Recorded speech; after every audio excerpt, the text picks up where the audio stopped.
pastor, a leadership coach. Most importantly, I am a follower of Jesus. And today we are on episode 4 of our Starting Here Bible Basics series. And I have a confession to make to you. I am not a good navigator. In fact, I'm really poor at it. If you put me in a new city without a GPS, sometimes even my city, I'm totally lost.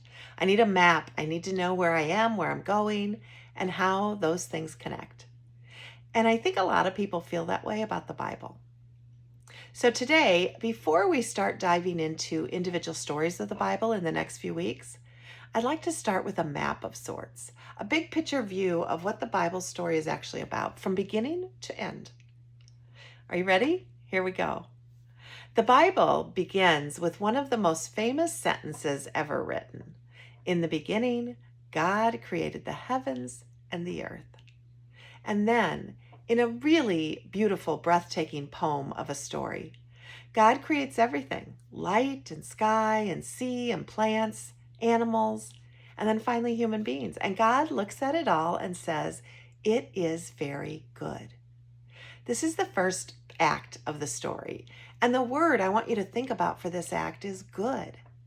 God is good, creation is good, humanity is good, the relationship between God and people is good. Everything is as it is meant to be in this part. But then something goes wrong. In the Garden of Eden, the first human beings, Adam and Eve, are given one restriction, one limitation, just one. And they choose to ignore it or to cross it. They reach for something God told them was not theirs to have. And in that moment, something changes, something breaks. Shame enters the story. Blame enters the story. Fear enters the story. And the easy, open, back and forth relationship between God and the people God made, it breaks apart, it ruptures. Adam and Eve are sent out of the garden, and from that moment on, the whole story of the Bible is about the question, can this be fixed? Can the relationship be restored? Can the thing that broke be made whole again? We think of this act as the fall, and the word I want you to think about for this is broken. Now, the third part, the third act, is the longest one. This is really most of the Bible because this is God's response to the brokenness. And God's response is not to give up, not to just wipe the slate clean and start over again with something easier. God's response is, I'm coming after you. God chooses a man named Abraham and says, I am going to build something new through you, a people, a nation, a light to the world. And the entire Old Testament, all of those hundreds of years of stories, is this: God working through imperfect and sometimes really messy people to keep that one promise alive. And then when the Old Testament is done and 400 years of silence have passed, God does something that nobody expected. God doesn't just send another messenger. God comes in person. Jesus is born in Bethlehem. Jesus lives, he teaches, he heals, he loves people that no one else wanted to love.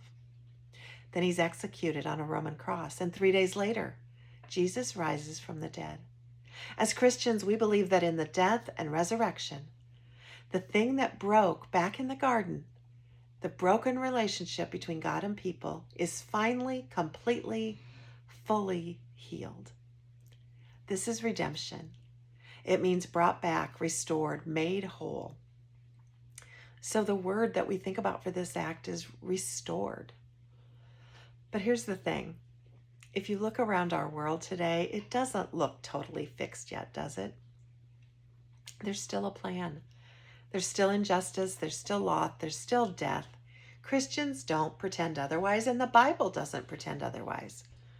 The final act of the Bible story is still being written with us. It's the story of what God is doing in our world right now through us, through the church, through people who follow Jesus, to move towards that ending that God has promised. And the Bible ends with a vision of that ending, a new creation, a world where everything is made new, where there is no more pain, no more tears, no more death, where, as the last book of the Bible puts it, God makes a home with the people, with us right here. The word for this final act that we think about is new. So here's the map of the whole Bible. It goes from good to broken to restored to new, from redemption, from new creation.